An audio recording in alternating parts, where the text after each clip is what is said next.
అరుణాచల శివ. అరుణాచలం నుండి శ్రీశైలం యాత్ర అయితే మొదలుపెట్టామన్నమాట బైక్లో. దారిలో చాలామంది తిరుమలకి కాలినడకన వస్తూ ఉన్నారు. సో మధ్యలో ఒక దగ్గర 2 అవర్స్ జర్నీ తర్వాత కాసేపు అక్కడ స్నాక్స్ తీసుకొని మళ్ళీ స్టార్ట్ చేసామన్నమాట.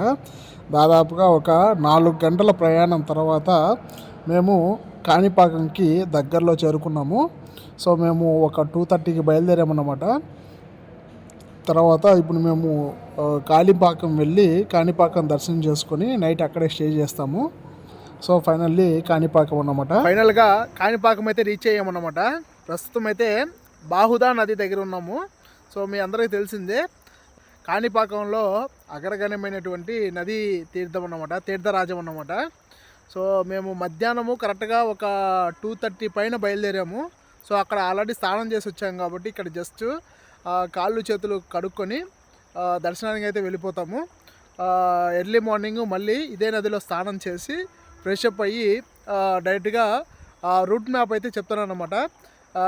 కడప, అలాగే అహోబిలము, మహానంది, యాగంటి ఆప్షన్లో ఉంది. తర్వాత శ్రీశైలము. దాదాపుగా ఒక 3 రోజులు అయితే పట్టేటట్టుందన్నమాట. సో ప్రజెంట్ అయితే బాహుదా నదిలో అలా ఫ్రెష్ అప్ అయ్యి ఇప్పుడు దర్శనానికి అయితే వెళ్తూ ఉన్నాము.